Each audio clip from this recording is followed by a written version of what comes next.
A paz do Senhor, queridos juvenis, adolescentes, jovens, todos que assistem e acompanham o nosso canal. Eu sou Jason Sampaio, nós estamos aqui para mais uma pré-aula, da nossa revista da Escola Dominical, a revista Juvenis, tá? E hoje nós vamos tratar de um tema muito importante, tão importante quanto os outros, A lição de número 8, que vai tratar a respeito do terrorismo. Isso mesmo. Nós vamos falar hoje a respeito do terrorismo.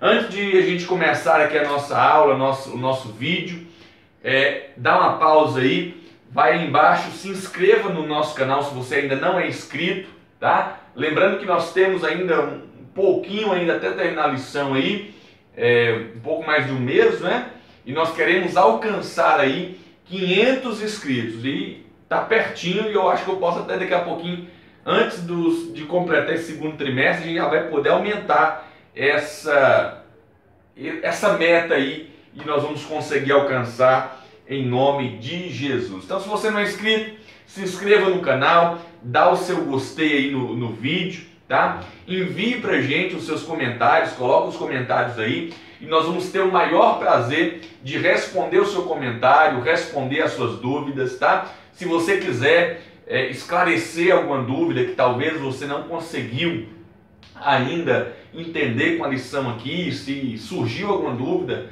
e talvez nós não abordamos aqui ainda, envia pra gente a sua pergunta e nós iremos responder a você o mais rápido possível. No nosso e-mail ebjbto@gmail.com. Então envia lá a sua pergunta, nos contacta lá e será um prazer te atender. Compartilhe esse vídeo, gente. Nós estamos muito felizes com o caminhar do canal e isso é graças a você. Então vai lá, compartilha nas redes sociais, convida seus amigos. Se você não é aluno da EBD ainda da sua igreja, se matricule, tá?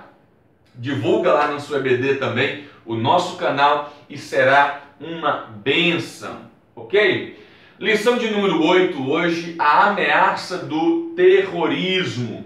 Gente, que tema que é um tema muito atual.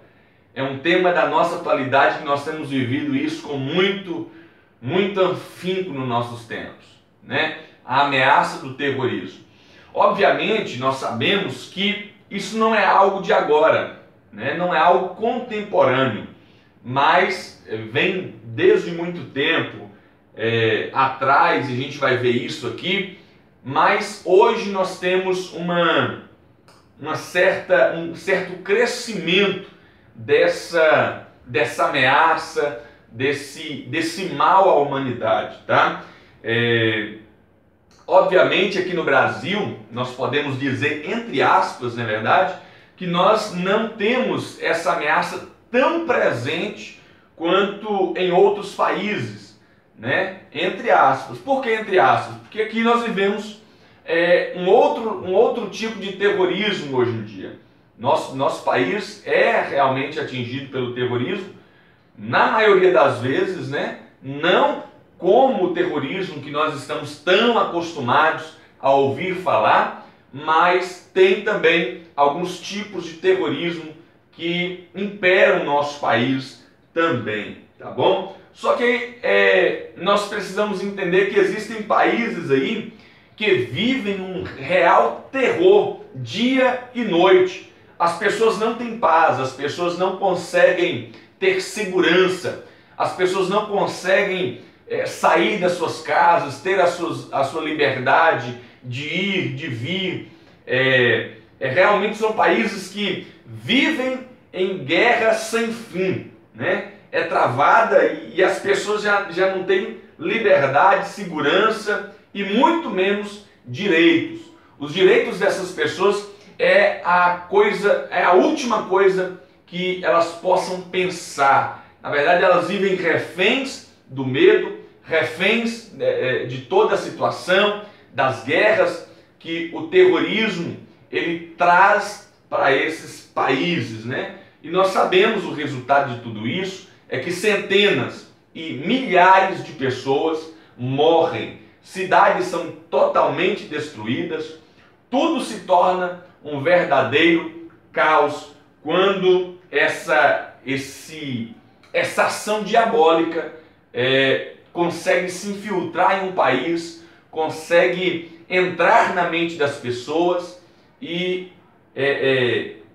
a violência é extrema, não é verdade? Então nós vamos tratar um pouco sobre esse assunto aqui hoje e eu queria te convidar a prestar atenção, a enviar seus comentários mesmo se tiver dúvidas e nós vamos seguindo aqui. O tópico de número 1 aí vai nos falar, tem um tema, uma guerra santa, tá? O tema do tópico 1 aí é uma guerra santa. O terrorismo, gente, o que é o terrorismo em si?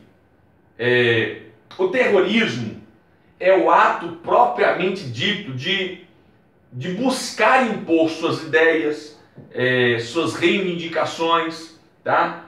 Por meio do terror. E para alcançar esses objetivos, essas reivindicações, os terroristas, eles utilizam de violência física e psicológica através de ataques.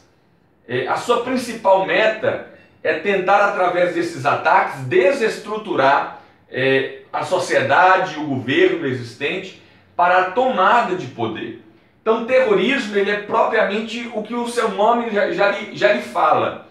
É o ato das pessoas, através da violência, através dos ataques, eles promoverem o medo, eles causarem um terror nas pessoas e através desse terror causado nas pessoas, eles conseguirem alcançar as suas metas, os seus objetivos, sejam eles voltados para o governo. E aí a gente, quando você estuda a respeito do terrorismo, você vai ver que existem vários motivos, N motivos, que podem ser alvo do terrorismo. Então essas pessoas, elas utilizam realmente dos ataques que elas fazem, das matanças que elas cometem, em prol de impor as suas ideias, em prol de serem vistos realmente. Essa é a principal intenção deles e através dessas atitudes, causando medo na população, eles dominarem, eles assumirem o controle, desestruturar os governos. Quando eles querem destruir um governo, os ataques servem para isso, para desestruturar o governo e facilitar o acesso deles à tomada do poder, tá? Quando é que começou, quando é que surgiu o terrorismo em si? Quando você lê a história, os historiadores, alguns vão dizer que ele vem a partir do século I depois de Cristo. Só que quando você vai analisar historicamente, não é possível se datar um dia exato, a data correta do surgimento, das ações terroristas na história. Mas uma coisa é muito real, é a partir do século XIX e XX que as ações terroristas elas tiveram uma grande ascensão. Então a gente não consegue datar de quando é que começou, os ataques terroristas. Na história você vai perceber que existem diversos movimentos considerados terroristas ainda na época de Cristo e até mesmo antes. Mas a história não conseguiu ainda fixar uma data e dizer assim, a partir desse dia foi datado o início do terrorismo em si. O que se consegue analisar e perceber é que é no século XIX e XX, com todo o avanço tecnológico, com toda a facilidade de recursos, as informações. Hoje, gente, para você ter ideia, eles recrutam pessoas para suas facções terroristas através da internet, redes sociais e assim por diante. Então, hoje no século XX, com toda essa tecnologia, essas informações, o século XXI, o aumento do armamento bélico, o acesso a essas armas de destruição em massa, hoje se tornou muito muito maior a ação terrorista em todo o mundo. Você percebe que não é só em um lugar, em todo o mundo. O terrorismo, ele conseguiu entrar em diversos países, em diversos lugares, tá? E até mesmo uns anos atrás, se eu não estou enganado, nós tivemos o caso de um brasileiro infiltrado e participando de uma facção terrorista lá na Síria.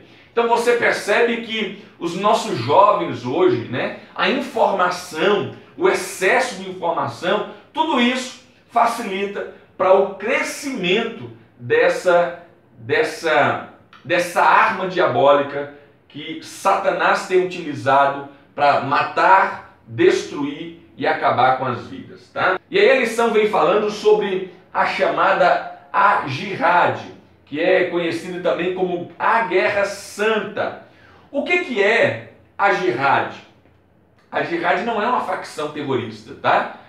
A Jihad que está falando aqui é um dos pilares da fé muçulmana e são os deveres religiosos para desenvolver o espírito de submissão, no caso, a Alá, tá? Então, a Jihad não é a guerra em si, pelo menos em teoria, né? Pelo menos quando você senta. Eu estava lendo e ouvindo alguns vídeos na internet de muçulmanos, e até tem uma moça muçulmana brasileira aí que converteu ao islamismo. Eu estava olhando o vídeo dela e ela falando sobre a Jihad, e eu vi outros, né? E o que eles pregam é exatamente isso, de que a Jihad, na verdade, é uma luta, são os deveres, né?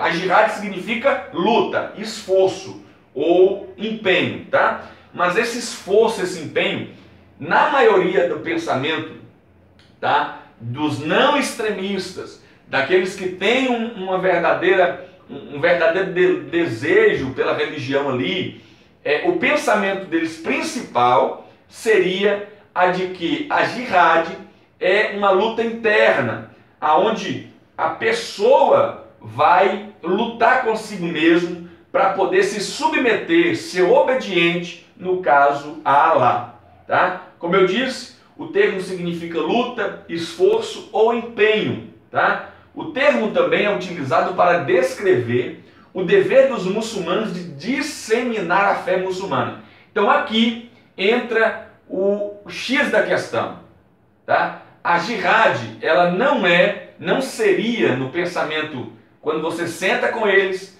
você vai perceber que o que eles vão falar com a gente não tem nada a ver com essa guerra que nós vemos acontecer, tá? Mas o termo é utilizado também no esforço, né? No dever do muçulmano de espalhar a fé, de disseminar a fé muçulmana. E é aqui que entra o X da questão, aonde os extremistas, né? Os muçulmanos extremistas, os verdadeiros terroristas, eles vão se utilizar desse conceito para realmente matar, estuprar, destruir cidades, matar inocentes, crianças, em prol de que a sua fé seja imposta e não aceita, mas imposta com medo, com terror, o ser humano acaba aceitando numa forma de tentar salvar a sua própria vida. E esse conceito é muito bem orientado pelo Corão, ou ao Corão, né?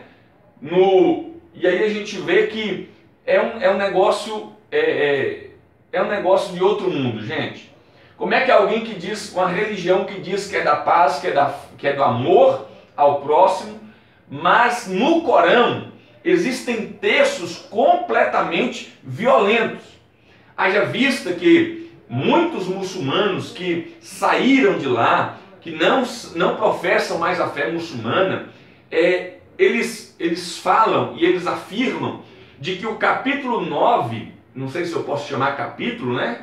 Mas o capítulo 9 do Alcorão, ele é o mais violento de todos.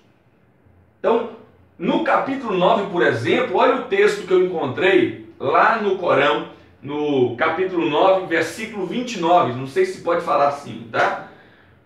Combatei aqueles que não creem em Alá, e no dia do juízo final, nem se abstêm do que Alá e seu mensageiro proibiram, e nem professam a verdadeira religião daqueles que receberam o livro, até que paguem de bom grado o jizya, né, ou o tributo. Então, olha o que o texto está dizendo aí. Combatei aqueles que não creem em Alá. Lutem, né? Imponham isso.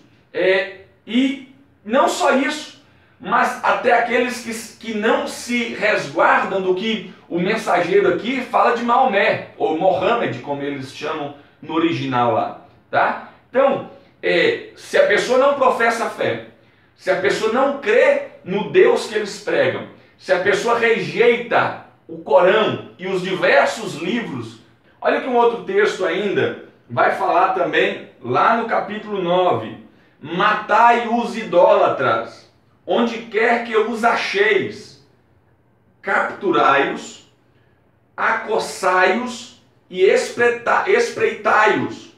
Porém, caso se arrependam, observem a oração e paguem o zakat ou esmola, abrindo-lhes o caminho. Sabei que Alá é indulgente e misericordioso.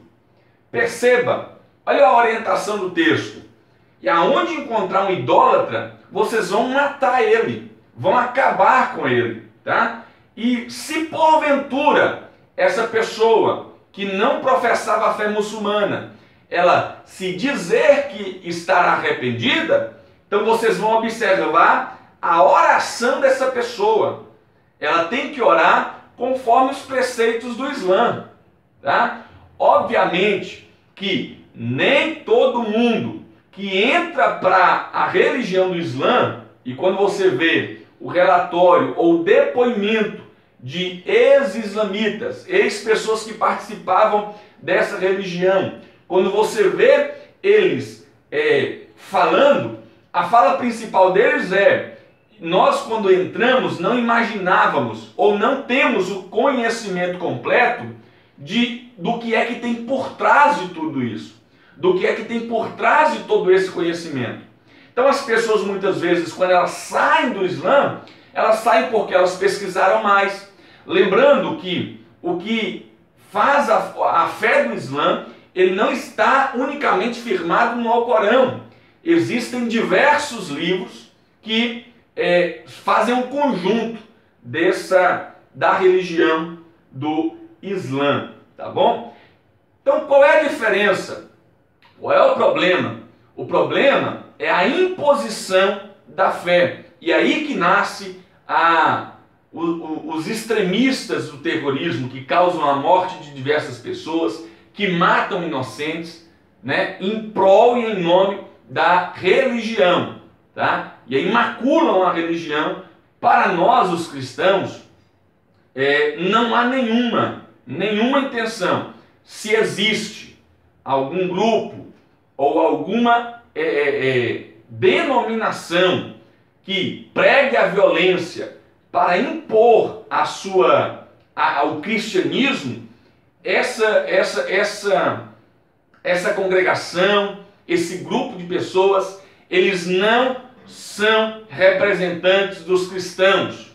Muito pelo contrário, nós percebemos que em diversos locais do mundo, em diversos países do mundo, aonde a religião em si, qualquer outra religião, não são aceitas, diversas pessoas cristãs são mortas, tá? De maneira covarde e sem defesa. Você percebe que eles não se defendem, não pegam em armas para ir lutar, eles não, porque a religião, o cristianismo, não nos ensina isso, não nos ensina a imposição da nossa fé. O nosso dever como igreja é único. A orientação de Deus, de Cristo para a igreja ide e pregai o evangelho. Quem crer será salvo. quem não crer já está condenado. A parte aí de decidir sobre a pessoa não cabe a nós, tá? Zacarias capítulo 4, versículo 6, vai dizer o seguinte, lá no final do versículo, vai dizer o seguinte: não por força, nem mediante a violência, mas pelo poder do meu Espírito, afirma o Eterno dos Exércitos. Então a igreja, ela prega o Evangelho, prega a mensagem do Evangelho, prega Cristo às pessoas, prega o amor ao próximo, prega que você, se o teu inimigo ferir a tua face, dá a outra. Esses são os ensinamentos que Cristo nos deixou. Prega o caminho para os céus. Esse é o intuito da igreja, tá bom? Mas nunca por imposição, com a violência, com a violência, e quando eu falo violência, não só no sentido físico, tá? Porque o ato terrorista, ele acontece também, principalmente, no âmbito psicológico, a pressão psicológica que é feita sobre as pessoas, de colocar a sua vida em risco, tá? Então, essa não é a intenção de Deus para o Evangelho. E se a religião prega o amor, prega o respeito ao próximo, ela não pode, tá? Ela não deve assumir tal posição de querer impor a sua religião, os seus costumes, os seus preceitos, as suas ideias, tá? Como colocando em risco a vida de outras pessoas. Até porque, para nós, a vida é preciosíssima, tá? E o único que tem o poder sobre a vida das pessoas é o próprio Deus que as deu, né? Foi Deus quem deu vida ao ser humano e somente Ele tem o poder de tomar de volta e de fazer o que Ele quiser com o homem. Tudo bem? Então, tópico de número 2 aí é o terror se espalha. Eu estava pesquisando, gente, e de acordo com alguns dados, mais de 75% dos ataques terroristas registrados no mundo se concentram em 10 países. 75% dos ataques terroristas que acontecem em todo o território do mundo, os 75% acontecem em 10 países, tá? Mais em 10 países, que são eles: o Iraque, o Afeganistão, a Índia, o Paquistão, as Filipinas, Somália, Turquia, Nigéria, Iêmen e a Síria. Então, esses são os 10 países onde o percentual de mais da metade dos ataques que acontecem no mundo estão concentrados nesses 10 países. Algumas das organizações terroristas mais mencionadas na atualidade, que nós conhecemos e ouvimos muito aí, nós conhecemos, por exemplo, ouvimos falar muito sobre a Al-Qaeda, né? Que significa, o nome significa base, a base em árabe, e essa organização terrorista é a organização terrorista mais conhecida no mundo, sobretudo em razão ao ataque das Torres Gêmeas, né? Do World Trade Center, lá no 11 de setembro de 2001, onde nós tivemos aquela catástrofe inigualável. Que coisa triste. E eles foram os que assumiram a responsabilidade do ataque. Outro movimento também conhecido, que nós ouvimos muito nas reportagens, quando existe algum ataque, é o Boko Haram, que significa, o nome Boko Haram significa a educação não islâmica é pecado. Gente, eles rejeitam, tá? Eles rejeitam qualquer cultura ou qualquer coisa que venha do ocidente, ou seja, do nosso lado aqui. Eles não aceitam nada que não seja do Oriente, da cultura deles. Tanto é que é uma organização conhecida como anti-ocidental. Eles não aceitam nada do Ocidente, tá? O que eles objetivam? Eles objetivam implantar a lei islâmica no território da Nigéria. Já ouvimos falar sobre o Boko Haram, e eles são extremistas. Para você ter ideia, nada, calça jeans, de jeito nenhum. Nada que venha do Ocidente é aceito por eles e é punido com a morte quem usufrui, quem se interessa e quem não respeita ou não aceita essas imposições deles. Também tem um outro grupo conhecido, o Hamas. Apesar de não ser considerado como um típico grupo terrorista por alguns analistas, o Hamas, sigla que significa Movimento de Resistência Islâmica, no original árabe, né? É temido pela maioria das organizações internacionais e estados, sendo por isso classificado como uma organização terrorista. Ele atua nos territórios da Palestina, tendo como objetivo a destruição do Estado de Israel e a consolidação do Estado da Palestina.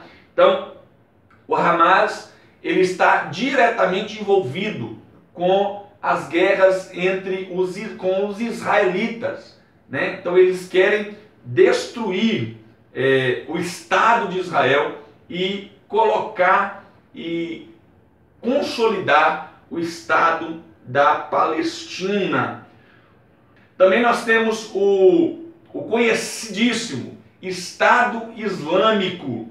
O Estado Islâmico no Iraque e na Síria, né? Eles atuam ali. É um grupo terrorista jihadista que age nos dois referidos países, tendo surgido em 2013 como uma dissidência da Al-Qaeda.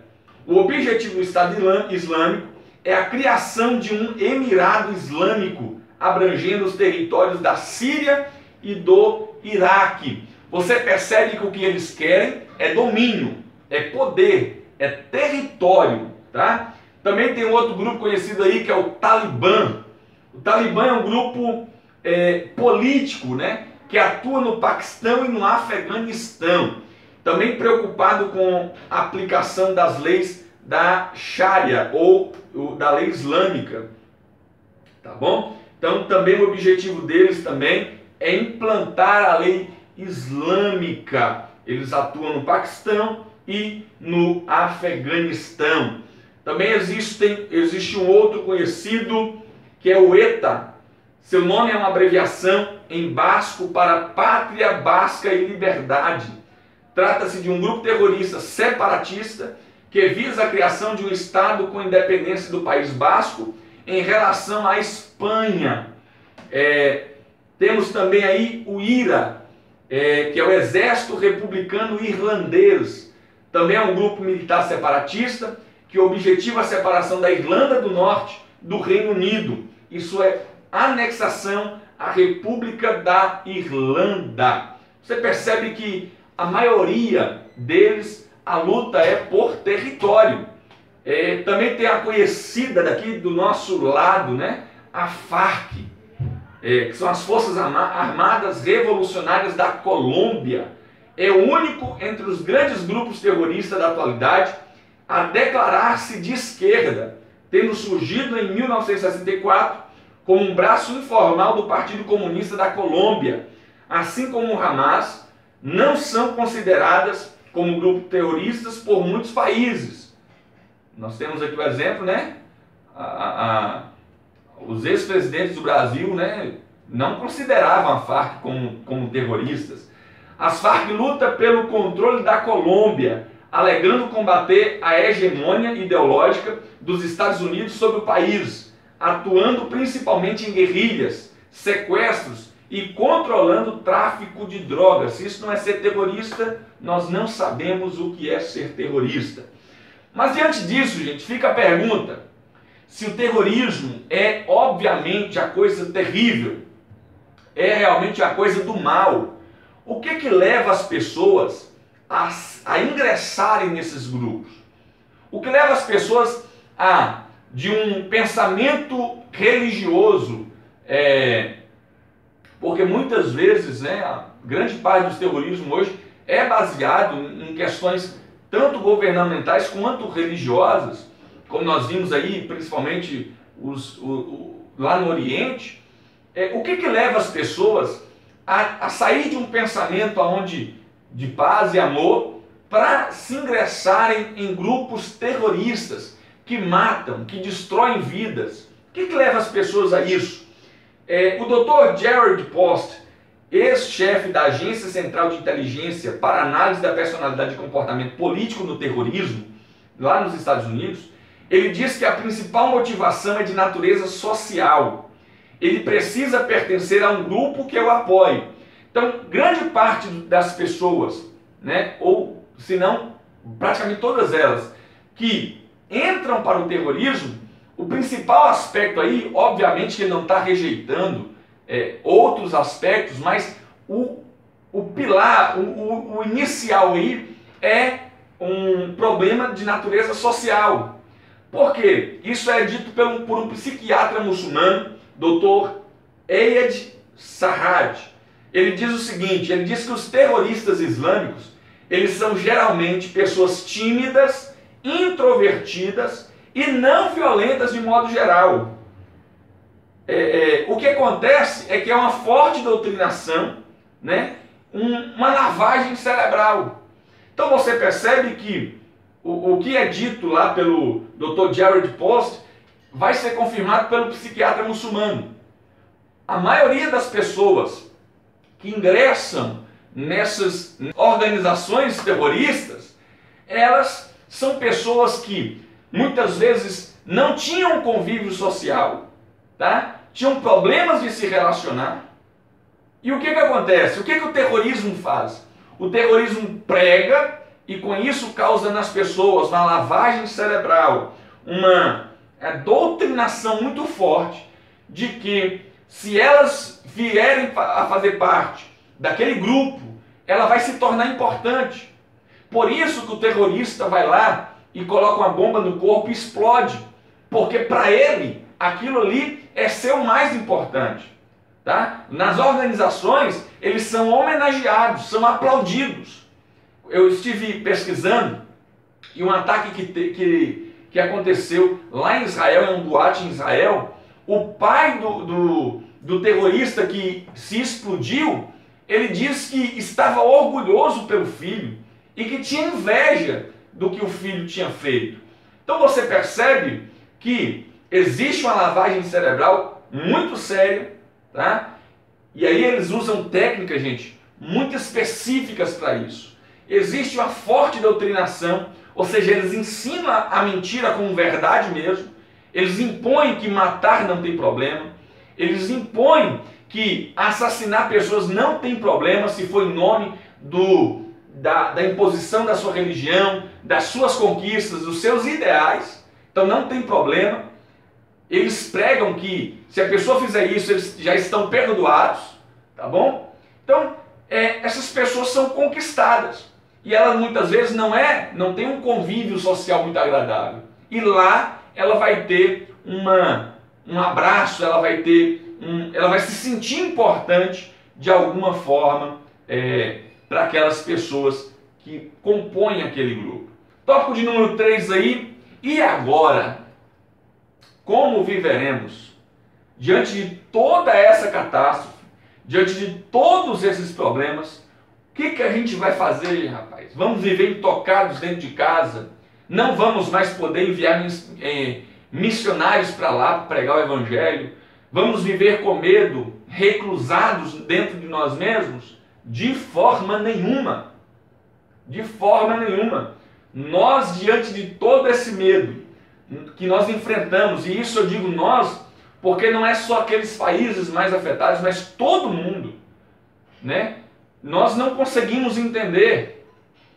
Nós podemos estar andando na rua e um camarada desse se explodir por algum motivo. Então, lugar nenhum hoje, né, é considerado seguro. Eles conseguem driblar a segurança, conseguem driblar prova disso é que eles conseguiram, gente, sequestrar 3 aviões nos Estados Unidos, né? E aí fazer aqueles atentados lá, que o atentado de 11 de setembro não é só as Torres Gêmeas, né? Um avião foi nas Torres Gêmeas, mas outros caíram no Pentágono, atingiram o Pentágono, atingiram um campo aberto. Então e as pessoas que estavam lá dentro, todas morreram. Então você percebe que nós vivemos em um verdadeiro, em um lugar de pólvora. Qualquer momento pode explodir. Mas como é que nós vamos viver? Com medo? Reclusados? De maneira nenhuma. A igreja de Cristo, ela vive com esperança. Ela não vive reclusada com medo. É por isso que mesmo nós tendo aí diversos cristãos sendo degolados e filmados para todo mundo ver, de maneira bárbara, mesmo acontecendo isso, mesmo cristãos na África sendo queimados vivos, sendo arrastados à sua casa, sendo apedrejados até a morte, sendo torturados, é por causa da nossa esperança em Cristo Jesus que nós não deixamos de ir ao campo missionário, que Deus não deixa de levantar pessoas que vão a esses lugares com toda a coragem, com todo afinco e com todo amor. Até porque a nossa esperança está firmada na palavra de Deus. E qual é a nossa esperança? De que toda essa intensificação de guerras, de conflitos, de mortes, onde as pessoas não têm mais, não dão valor à vida da outra, tudo isso para nós, conflitos, matanças, na verdade são sinais de que Cristo, o nosso Senhor Jesus, está prestes a voltar para resgatar a sua igreja. Isso foi a promessa que ele nos deixou. Marcos, capítulo de número 13, versículo de número 7. Olha o que o texto diz lá. No entanto, assim que ouvirem notícias sobre guerras e rumores de guerras, não vos assusteis. Jesus falou com a igreja: não tenham medo, não fiquem assustados, porque é necessário que assim ocorra, contudo, ainda não é o fim. Nós sabemos que tudo isso são precedentes de que Cristo está voltando. Por se multiplicar a iniquidade, o amor de muitos esfriaria. Isso foi o que Cristo nos deixou. Foi a mensagem que ele deixou para a gente de alerta, dizendo que tudo isso não seria nada mais nada menos do que sinais do seu retorno, de quando ele iria voltar para nos resgatar dessa terra. João, capítulo 14, versículo de 1 a 3, você conhece. Não permitais que o vosso coração se preocupe. Credes em Deus, crede também em mim. Na casa de meu pai há muitos aposentos. Se não fosse assim, eu o teria dito a vós. Portanto, vou para preparar-vos lugar. O texto não diz se eu for, porque se dá a ideia que talvez não vá. Jesus afirmou: eu vou para preparar-vos lugar. E quando eu for e vos tiver preparado um lugar, virei de novo e vos levarei para mim, a fim de que onde eu estiver, estejais vós também. Essa é a esperança da igreja. É por isso que a igreja não para, não desiste, mesmo sendo afrontada, perseguida, morta. Nós temos esperança de que nada do que aconteça nessa terra se compara com a glória que Cristo preparou para a gente nas mansões celestiais. Essa é a nossa fé. E o importante é o seguinte: nós não precisamos nos matar pessoas para poder alcançar esse paraíso, alcançar essas promessas. Esse paraíso, essas promessas estão reservadas para todo aquele que em Cristo crer. Tá? E é somente isso. Você só tem que crer. Você só tem que aceitar a presença dele na sua vida. Você só tem que deixar que ele te instrua, que ele te faça caminhar, que ele te faça, que ele dite as ordens na tua vida. E o que ele nos ensinou? Ame o teu próximo. Só os meus amigos? Não. Ame os teus inimigos também. E o que eu faço, Jesus? Eu mato os meus inimigos? Mato aquele que não concorda comigo? De maneira nenhuma. Se ele bater na tua face, ofereça outra. Se ele te falar ande 1 milha, caminhe 2 com ele. Se ele te pedir uma roupa, uma capa, ofereça a túnica também. Esses são os ensinamentos de Cristo. Você ama a Deus? Amo. Mas odeia o teu irmão? Então você não ama a Deus. Esses são os ensinamentos que Cristo nos deixou. E você não precisa fazer absolutamente nada. Você não precisa se matar. Tudo que tinha que ser feito foi feito por Cristo na cruz do Calvário. Todo o esforço que deveria ser feito por nós para tentar conseguir, tentar, e nenhum esforço que nós faríamos pagaria a grande dívida que nós acumulamos de pecado contra Deus. Tá? Nada, absolutamente nada. Mas Cristo veio e fez todo o esforço por nós. Pagou todo o preço na cruz do Calvário. E isso nos dá esperança de que Ele retornará para nos buscar e para sempre nós viveremos com Ele na glória. Amém? Que Deus em Cristo te abençoe. Eu espero que você aproveite essa lição. Se tiver dúvidas, envie para a gente. Nós vamos te responder, tá bom? Fique com Deus. Se inscreva no canal. Deixe o seu gostei no vídeo. Compartilha e até a próxima aula, se assim Deus nos permitir. A paz do Senhor.